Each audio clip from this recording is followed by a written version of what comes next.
Hello, I'm Dennis Galecki. Welcome to the 613th Imagine Greater Buffalo program since 2010. The first 600 Imagine Greater Buffalo programs were audio recorded at the downtown Buffalo and Erie County Public Library and are available at Internet Archive. The last 220 of those 600 programs at the library are also on the Buffalo and Erie County Public Library YouTube channel. Today's program is the 13th on our new Imagine Lifelong Learning YouTube channel. This program is created by the Center for the Study of Art and Architecture, History and Nature, or C-SAAHN, as I like to pronounce the acronym, and by ImagineLifelongLearning.com. Now, our speaker today is Spencer Morgan. Hello. Spencer is serving as the executive director of the TR Inaugural Site, Theodore Roosevelt Inaugural Site in Buffalo. Spencer will soon be speaking at Chautauqua Institution on Buffalo Day at Chautauqua, which is August 25th this summer, next month. The USA 250 Buffalo Day theme focuses on our presidential stories here in Buffalo. So, Spencer, how did you get to your current position, and why is the Theodore Roosevelt Inaugural Site important to Buffalo and the nation? Oh, Spencer, thank you, take it Dennis. away. I appreciate the introduction. I'm so thrilled to be with you today and talking about this. This is such a great site, and I'm so happy to be in the place where I'm at. Just a little bit about myself. I'm excited to come to Chautauqua Institute again this summer. I am actually a Fredonia alum, so Chautauqua is in my blood. And I remember my summers going to Chautauqua Institute when I was a student at Fredonia. So very excited to be visiting the Institute this year as a speaker. I'm so honored, and thank you so much for inviting me. So that's kind of where my story starts off. I grew up in Western New York. I actually grew up in Cattaraugus County in Allegheny, New York. And I went to Fredonia, as many students do, as a music major. And that didn't last very long. So one of my fallbacks was actually history. So I changed my major, and I was a history major, and I didn't want to teach at the time. I didn't want to do social studies education, but my mentor at Fredonia actually pointed me in the direction of museums. And she set up an internship for me at the Darwin Barker Museum. Shameless plug for that museum, that institution in Fredonia, local historical association, a wonderful collection, a wonderful local collection to Chautauqua County there that I had the privilege of handling as a student, and really inspired me to go into a career in museum studies. So from there, I actually attended Buff State, where I worked on my master's in history and museum studies. And actually, it was at that time, I was 22 years old. I interned at the Theodore Roosevelt Inaugural Site here in Buffalo. I was a collections intern through the graduate program. So I worked hand in hand with the staff who's still here today, actually, mind you, on reopening the TR site after some significant infrastructure work that took place here, including the reconstruction of our carriage house, which serves as our visitor center. That took place in 2008, and we reopened the site in its current format with its current tour and current exhibits. Um, from there, I became the curator. I was the first curator for the Steel Plant Museum of Western New York, and I served as curator there for almost 6 years. And then I was director of development and marketing at the Buffalo Niagara Heritage Village for another 4 to 5 years. Two very important institutions in Western New York's heritage, talking about both the industrial heritage of this entire region and the rural heritage of this region, including our agricultural heritage, both significant aspects of Western New York's history. So I'm very lucky to have had that experience. From that point in time, I got back into some higher ed. I do have a higher ed background.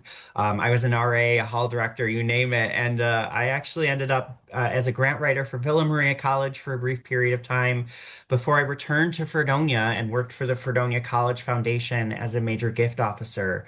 I started there in 2017 and worked up through COVID all the way through 2022, helping the institution raise roughly about $5 million in my portfolio to benefit SUNY Fredonia in their pre-COVID campaign. Luckily, time was on our side. So during COVID, I actually earned my CFRE fundraising credentials because, it's COVID. So I went back to school remotely. And I wanted to get back into the museum world. I had this experience with fundraising and in grant writing, and museums have always been one of my number one loves. So how do I get back into the cultural field? So I took the position as director of development at the Buffalo Zoo back in 2022, which was a really great opportunity to, come back to Buffalo, come back to this portion of Western New York and talk about not just cultural impacts, but also conservation impacts, which, fits really closely into that story of TR as well. And then at the time, my predecessor and my mentor, Stanton Hudson, who was executive director at the time here at the TR site, had announced that he was retiring. And of course, I was extremely interested in the position because this was the dream job. And I have been serving as executive director and site superintendent for the Theodore Roosevelt Inaugural National Historic Site since April of 2024. Um, this institution is near and dear to my heart, and I think near and dear to all Western New Yorkers. And for those who aren't familiar, please come and visit because it should be near and dear to your heart. This was the first federal site in Buffalo, meaning it was originally constructed as the officers' quarters for the Buffalo Barracks in the late 1830s. And the Buffalo Barracks stood here on the corner of North and Delaware and Main Street. This is the only building still standing from the Buffalo Barracks, which of course was a federal site. It became the first building in Erie County to be added to the National Register of Historic Places on November 2nd of 1966. So while we are commemorating America's birthday this year, its 250th anniversary, we're also commemorating a couple other anniversaries. First and foremost, it is the 125th anniversary of the Pan American Exposition in Buffalo, which means that it is also the 125th anniversary of the McKinley assassination and the subsequent unexpected inauguration of Theodore Roosevelt. More personally, though, it is the 60th anniversary that this site became a National Registry location after a significant push by Western New Yorkers, by our elected officials. Congressman Dulski, who was congressman at the time in the 1960s, led the charge for this building to be added to that National Register list. And finally, our state senator, Robert Kennedy, actually spoke at Congress arguing for this site to be added as a National Register location. And again, that took place in 1966. We were the first building. The next building wouldn't be added for another 5 years. And I believe that was AKG was added in 1971. So with that came a huge lift for Buffalo. This was the first successful example of a publicly driven preservation advocacy project in Buffalo. This was the premier example for what history and what culture can do in our community. And today, we're embracing that heritage, and we're so much more than a historic house museum. We are a national park site, the only one in Western New York. We are because of our legislation from 1966, we're one of the only national park sites in the entire country that is operated by a third-party nonprofit exclusively, which means everything inside of this building belongs to Western New Yorkers through our local foundation, including our historic collection. The building itself is owned by the American people through the National Park Service, but everything inside is owned by our foundation, our 501c3 nonprofit. We receive a little less than 1/3 of our operating support each year through the National Park Service. So we've raised the bulk of our operating locally through ticket sales and revenue generation, such as rentals, etc. but also through grants, sponsorships, donations. And we're one of the only national park sites in the entire country that does that. So that enables us to stay open during government shutdowns, which, of course, as you might remember, this past October, we had our longest government shutdown. We were one of the only national park sites in the entire country that was operating at full capacity because we have to raise our own dollars. So that is a significant piece in Western New York, knowing that this is the only national park site here in this region. We're also one of the premier examples of where civics and history culture collide. So while you come, you take a tour of this wonderful house, you go back in time to 1901 to visit the Pan Am Fairgrounds, you visit the three historically restored family rooms of the Wilcox Mansion, and you talk about the issues that the young Theodore Roosevelt was facing as he became our youngest inaugurated president at 42. And that inauguration took here under this roof. It took place here under this roof at 641 Delaware Avenue. So this is a significant history, a significant national history, and a significant local history. We're one of four unusual inauguration locations outside of DC and in the entire country and throughout our entire American history. So this is so much more than just a museum. This is where civics is takes place. Our goal is to activate citizens by inspiring civics through TR's legacy of leadership, meaning we host naturalization ceremonies here multiple times a year. We serve as an early voting location for special elections and for the general election at the end of the year. So anyone in Erie County can actually vote here early before Election Day. Which, I mean, how many museums in the country can claim that they're a polling station? So that's an exciting piece to what we do on a daily basis. We have 30,000 visitors a year, which, a large portion of those are field trips and group tours. So everything from senior groups to fourth graders. And we do have free fourth grade field trips through funding from the National Park Foundation that allows us to arrange travel, so contracting with First Student Bus Company to get those classes here. It also allows us to reimburse schools who have their own busing, and it allows us to offer free field trips for all of these students, their chaperones, and their teachers to teach them about the stories of 1901 and activate them as young citizens. That was a lot just to throw out into the universe here, but we're so excited to be here and we're so excited to be commemorating America 250 by activating citizens and engaging youth, especially on what it means to be an active and engaged citizen. So that's the TR site and a little brief history of who we are and how we got to where we are today.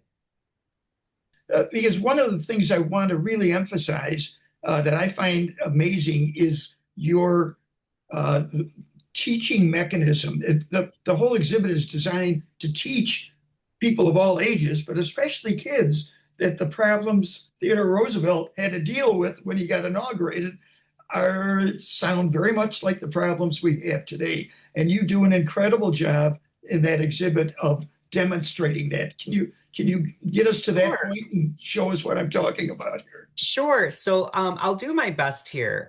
So just to kind of talk you through the exhibit. So when you come to the TR site, now you do have to be on a guided tour, a docent-led tour, because the experience is holistic. It is a full sensory experience. It's not just walking into historic rooms, room by room, just to see how beautiful a previous culture would have lived.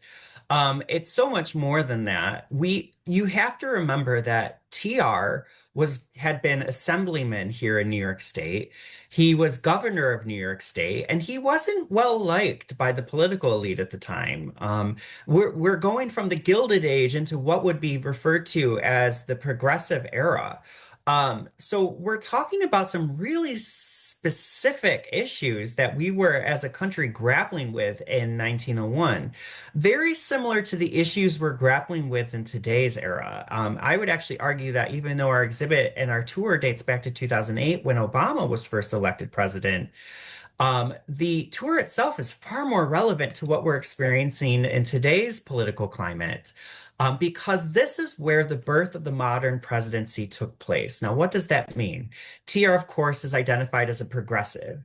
At the time, he was a Republican, but he believed in reform and he believed in the ability of the office of the presidency to influence those reforms. So it's important to remember that at the time, there was a massive gap between the rich and poor, similar to what we're experiencing today. So at the time, when TR was this young politician, he believed that it was the duty of our elected officials to better the lives of the American people and the public. And we have to also remember that TR, even though he wasn't favored to be president, which is why they made him vice president, because they thought this is where the least bit of damage he could do as a politician. And they thought they never actually thought that someone would try to assassinate President McKinley. President McKinley was an extremely popular president. He was our last Civil War veteran president, for example, and he was very celebrated. He had just brought this country through a recession. He also had, of course, led the country through the Spanish-American War, which we were victorious in, of course, with the young Rough Rider Theodore Roosevelt leading the charge, literally, who would be his vice president. So when McKinley is shot, it is shocking, even though the country had been used to presidential assassination, or at least presidential assassination attempts from the era between Lincoln and McKinley. This was a shocking, very bloody and very public demonstration. Now, of course, McKinley's prognosis was positive. They thought he'd survive. And when it turned out that gangrene had set in, which was a death sentence in those days, the young Vice President Theodore Roosevelt was encouraged to return to Buffalo, which he did. On September 14th of 1901, McKinley slipped away about 2:30 a.m. that morning, and Roosevelt was back in Buffalo by early that afternoon. He would actually take the presidential oath of office here at the Theodore Roosevelt Inaugural National Historic Site, which at the time was the historic Ansley Wilcox House. Ansley Wilcox being a friend of TR's. He would take the presidential oath of office about 3:30 p.m. So just almost like 13 hours after the president had just passed away in the morning. So the peaceful demonstration, the peaceful transfer of power is demonstrated here at 641 Delaware Avenue. So TR, again, our youngest inaugurated president, he inherits this position as the 42 years old. He's 42. He has 6 children under the age of 17. He's not much older than I am now. I cannot even imagine what it must have been like to be in his shoes at that time. He was grappling with 5 key issues: race and social justice, environmental conservation, big business and labor relations, the threat of war overseas and the U.S. role in global affairs, and of course, immigration and urban poverty. These themes might sound very familiar. These are some of the issues that we are dealing with today as a culture, as a community, as a country. And I think a lot of these issues are, they're brought out into the public eye even more so now, given the current political climate we're living in today. So being able to connect the current events with the events of 1901 is important, because not only are we teaching what those events looked like and what their outcomes were, we're teaching how they influence today's current events and where we're dealing with in this era versus then. I think that that's important because we have to remember that history is repetitive. It does repeat itself. And here we are again, 125 years later, having the same conversations we were having in 1901. The context and the people might look a little different, but the themes and the issues are very much the same and very much relevant. So this is Ansley Wilcox's desk. You can see this at the Theodore Roosevelt site. This is located in the morning room, which is where TR would have sat. This is the desk TR used when the TR site was the unofficial executive mansion for 2.5 days in 1901. A telegraph line was installed here at the site so that the president could communicate via telegram with the world. And from this office, from this morning room, TR did two important things. He issued his first presidential proclamation. So he penned his first attempt at a presidential proclamation. And that presidential proclamation essentially ushered in a period of mourning for the late president, President McKinley. And from this point forward for the next week or so, TR would serve as the mourner in chief at this country. He also famously penned a letter to Booker T. Washington dated September 14th, 1901, from Buffalo, New York. With everything going on around him, TR thought he needs to reach out to Booker T. Washington. Now, as vice president, Booker Theodore Roosevelt was supposed to pay a visit to Tuskegee Institute to meet with Booker T. Washington and talk about the important issues of race. Um, because of the assassination and because he was now thrust into this presidential position, he knew that making that trip to Alabama would be nearly impossible. So what he does is he drafts a letter which eventually goes out with the executive mansion letterhead to Booker T. Washington, inviting him to dine at that White House. That dinner did take place about a month later on October 16th, 1901, the first time an African American invited through the front doors of the White House to sit down and have dinner with the president and the first lady. They discussed race, and Booker T. Washington would serve as an advisor on race to Theodore Roosevelt throughout his presidency. This was the first presidential scandal, sadly, for Theodore Roosevelt. He was criticized heavily by the public and by the press. Of course, in 1901, the idea of a black man dining with this affluent couple in the White House was not received well by the South, specifically Maryland, Washington, or even the public at large. And TR was disheartened by the response to this to the point where he actually stepped away from the issue of race during his presidency for some time because of how brutally he was criticized by the media because this dinner took place. However, here in Buffalo, we like to tell this story because this is our unique Buffalo connection to the issues of race that was discussed at that dining table in 1901. Many historians actually point to that dinner as the sort of the start of the civil rights movement in the 20th century. And the idea of everything we went through, especially leading up to the 50s and the 1960s, a lot of that can be tied to the Theodore Roosevelt presidency and his relationship with Booker T. Washington. So just another unique piece of Buffalo history that is national history as well. And of course, I've got kind of the piece de la resistance here I will share with you. An beautiful image of our library. I do have a couple things I'd like to share. So this is the library where TR took the presidential oath of office. And when you come for a visit, you'll stand off to the side and you'll hear TR kind of orate his presidential proclamation. Two pieces on this. The presidential proclamation, I'm sorry, the oath of office, I should say. The presidential oath of office is one of the shortest oaths that our country has. I think this is an interesting juxtaposition considering upstairs on the second floor, we host the naturalization ceremonies twice a year. The oath of citizenship is significantly longer than the oath of the presidency. So that comparison, I think, is eye-opening. Now, here on this picture, you'll see this pie crust table in the foreground.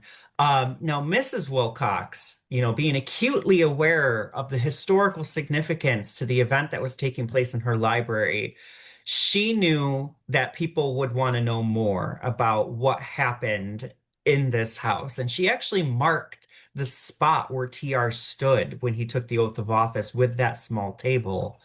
50 people gathered in this room. It is a small room, including members of the cabinet who had begun assembling in Buffalo. Several women were in the room who were witness to the oath being administered.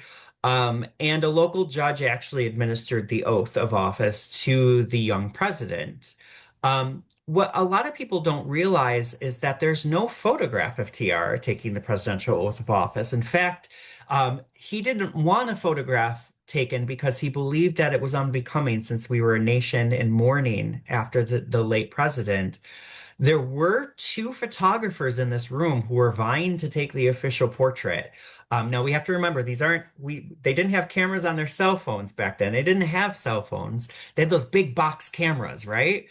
So two cameramen in this cramped room fighting over who would take the official portrait. One of those cameras actually accidentally got knocked over.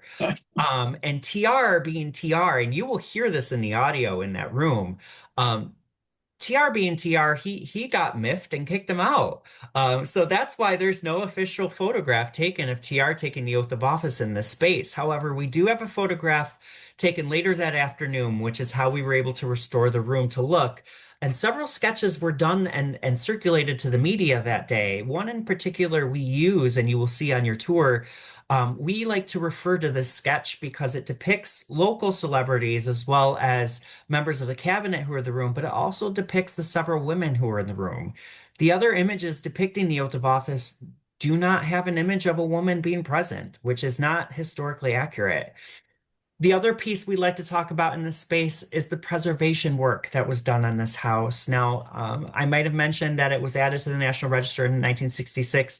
This was after a significant public campaign to save this building. By the 1930s, the Wilcox family had passed away. Mrs. Wilcox was actually a Rumsey, and in fact, Dexter Rumsey purchased the property in the event of her marriage to Ansley Wilcox. So while it is listed as the historic Ansley Wilcox house, his name was never on the deed. It was always in his father-in-law's name. So in the 1930s, when Mary Grace Wilcox passed away, this house and site actually reverted to the Rumsey estate. At the time, a Spanish-American War veterans group, a committee had been formed and was attempting to purchase the house to turn it into a memorial for the Spanish-American War and for Theodore Roosevelt. So it would function as a museum. And they did have the support of the president at the time, who, of course, was Theodore Roosevelt's distant cousin and nephew-in-law, Franklin Delano Roosevelt. Unfortunately, because of the Depression, members of the Spanish-American War Veterans Committee could not raise the funds they needed to purchase the property. So it was sold to the highest bidder, and it ultimately became a restaurant. The restaurant owners ripped down walls. They ripped out a lot of the bookshelves, the banisters to make room for this dining facility.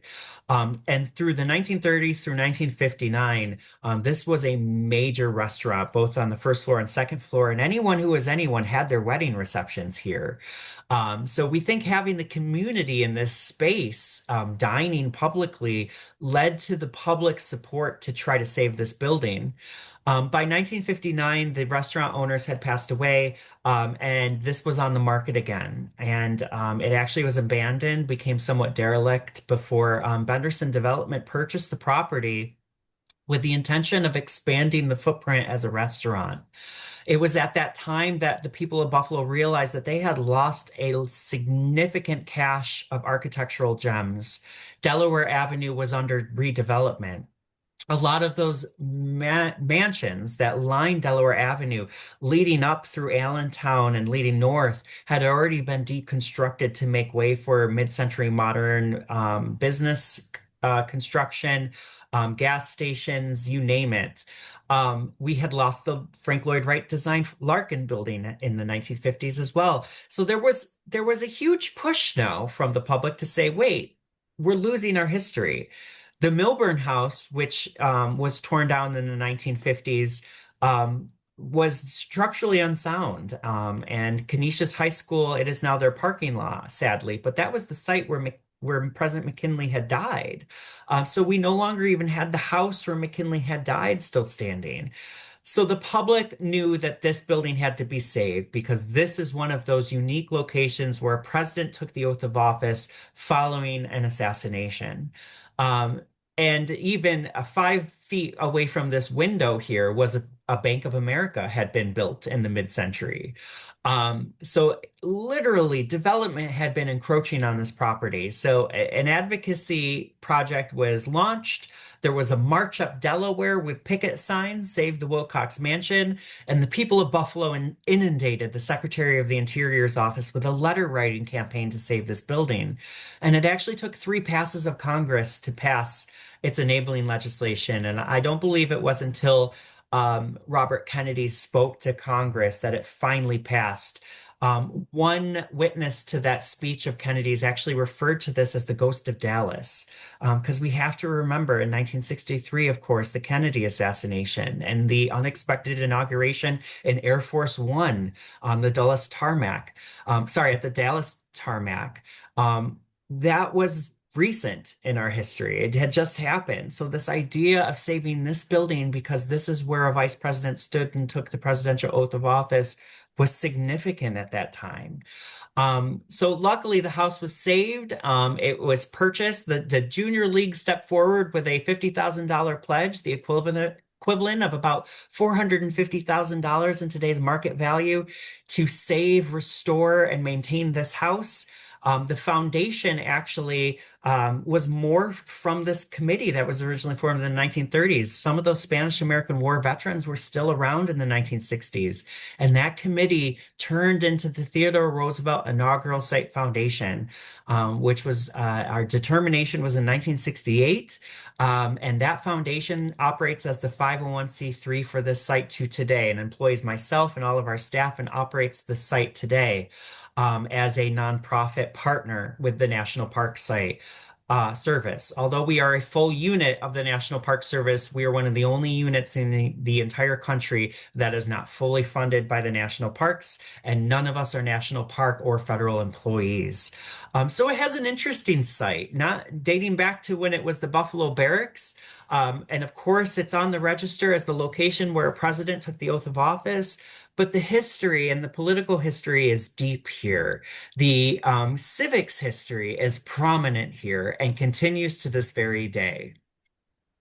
The unusual nature of the site, to me, is reflected in the unusual and interesting titles that you also have, Spencer. So why don't you just mention a few of these because of your unique position with this very unique arrangement with the government and with the community. Oh, thank you for that. Yes. So my title is executive director because I run the foundation, the Theodore Roosevelt Inaugural Site Foundation, who we essentially act as our own landlord in this site. So while the American people own the building itself and the National Park Service is responsible for the infrastructure to that building, so HVAC units, new roofing, things of that nature, those are funded through the National Park Service, which I do want to take a step back and share that we have a really great relationship with the National Park Service. We are partners with them. In fact, if I was a National Park Service employee and this was a fully funded federal site, and I was a ranger, for example, my title would be site superintendent. So I do carry that title still. So I'm executive director and site superintendent to the site, but I'm one of the only site superintendents in the entire country that's not a federal employee. But I am still running a national park site on behalf of the American people. The reason for this is because, that Secretary of the Interior in the 60s was hesitant to add this to the national listing. He didn't want to put more federal dollars behind a new historic site. So, we were born out of this necessity that a nonprofit be formed to guide and raise the dollars to purchase, restore, and maintain and operate the site to this day. So we operate through a cooperative agreement with the National Park Service, which enables the foundation to, first of all, own the historic collection in its own right. We're one of the only sites that owns its own historic collection. Other sites, the historic collection belongs to the American people via the National Park Service. It also allows us to maintain our own interpretive rights to the site. So our exhibits, our special exhibits, any display alterations we have That is self-dictated by our nonprofit and by the historians that we employ here in Buffalo. So otherwise, any of the issues happening with any of the other national park sites in the country in today's day and age, that necessarily doesn't apply to us. However, I will share that this house has about $3.5 million in deferred maintenance and cyclic maintenance needs. Those are dollars that our foundation is technically not allowed to fundraise for, because it would have to benefit the American people, meaning it's gifted to the federal government. So the federal government is responsible for maintaining the cyclic maintenance to this building. We supervise it, but we're not allowed to fundraise for, say, a new roof, for example, which means we rely solely on the National Park Service to ensure that appropriate preservation takes place here. I am sad to report to you that all National Park Service dollars that are restricted to cyclic maintenance and special projects were refused by the Washington office in 2026. That's not just us, that's National Park Service wide. So unless there is a national park project that is identified as a high priority by the National Park Service and by the White House, now the National Park Service is part of the executive branch of government. Um, our projects actually, we defer to the White House and high priority list through the National Park Service. So unfortunately, a lot of national parks are in danger right now because this funding has been refused, meaning these projects aren't taking place. The cyclic maintenance isn't happening. Our end-of-life HVAC units, for example, projects to fix those probably won't happen until 2028 at this point. I'm also sad to report that, I did mention that we do receive about a third of our funding through the National Park Service. Two pieces there. Our legislation was edited in 1980 and actually indicates that the Department of Interior may support this site up to 2/3 of our operating.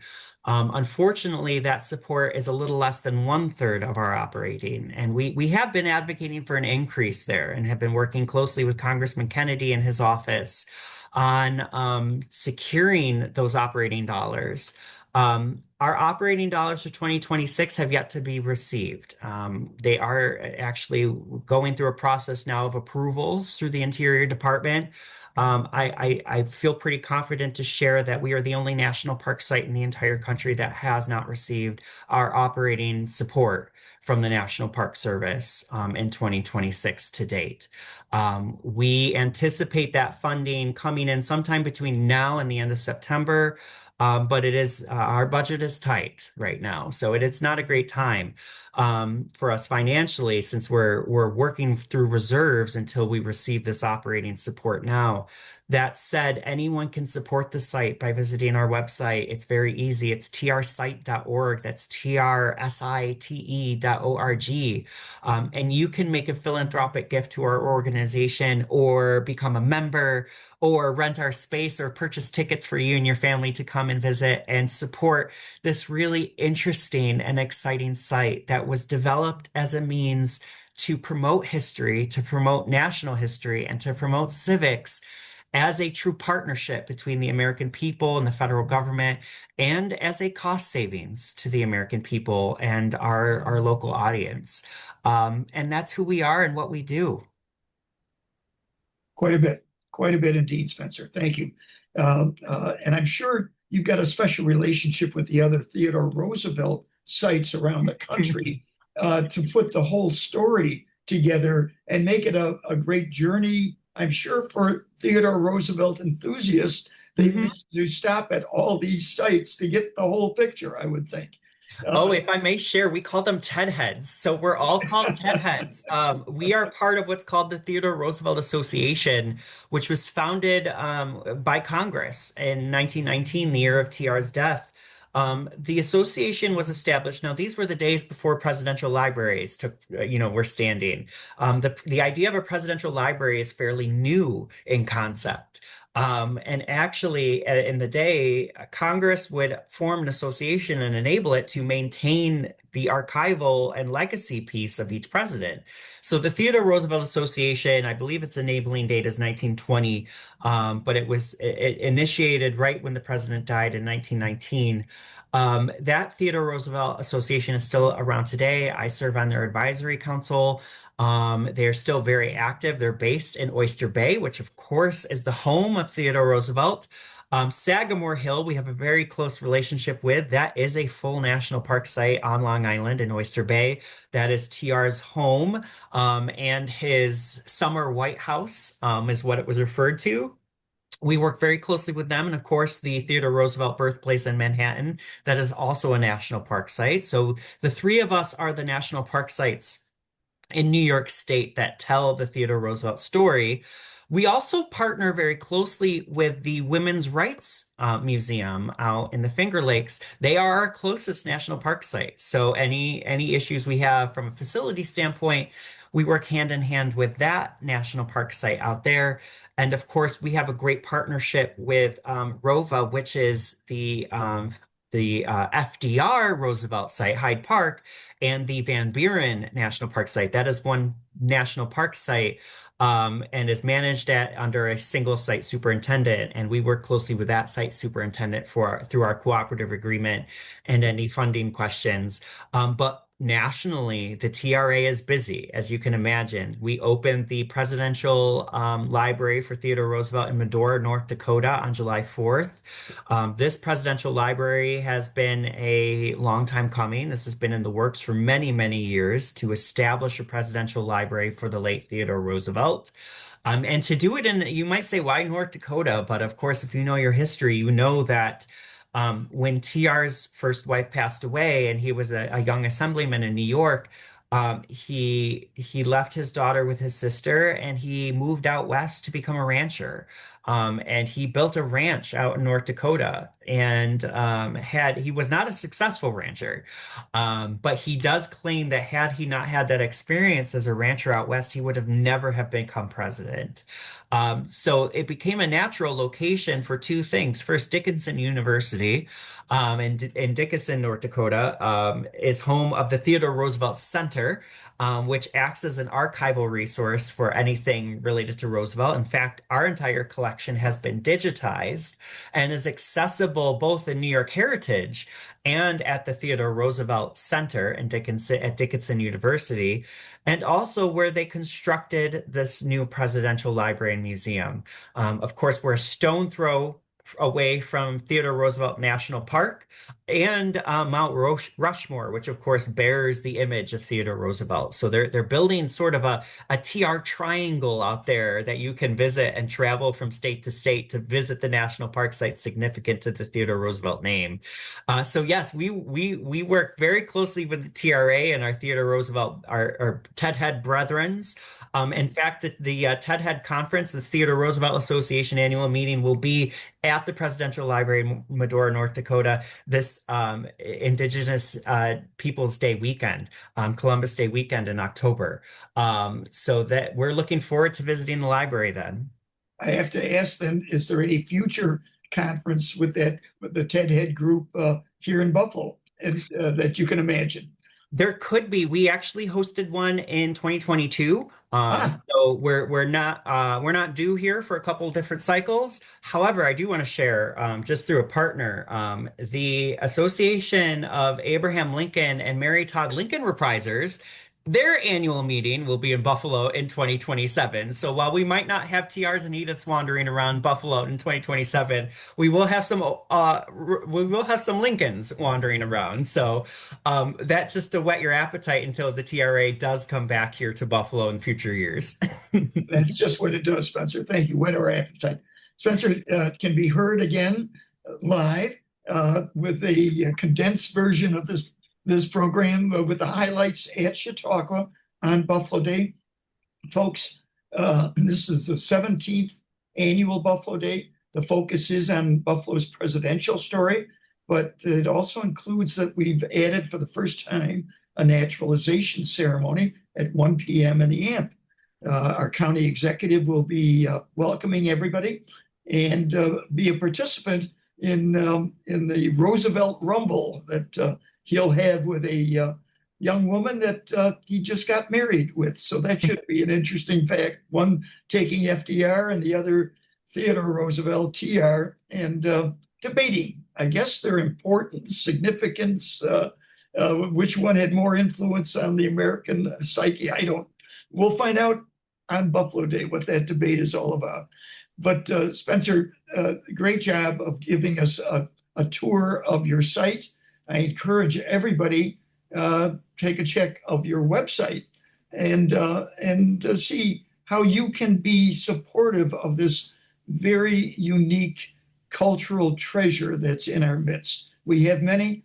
That's what this program is designed to help at least make us all aware and enable us to be lifelong learners, which is the YouTube channel that we've created to do just that. So thanks for watching this Imagine Greater Buffalo program on the ImagineLifelongLearning.com channel. Remember, today's program can also be found as an audio podcast, along with over 15 other ImagineLifelongLearning.com programs. Simply go to Internet Archive and search on their site for C-SAAHN, and that is C-SAAHN. That stands for the Center for the Study of Art, Architecture, History, and Nature. You will find over 1,500 recordings from Buffalo and Chautauqua since 2010. And that's all part, that network is all part of the Buffalo-Chautauqua idea and connection that we've been exploring for the past 20 years. I gave our first presentation on this in Chautauqua as a special studies program with Chuck Lacusa in July of 2006 as a special studies course. I'm Dennis Galucki. Be well and good day.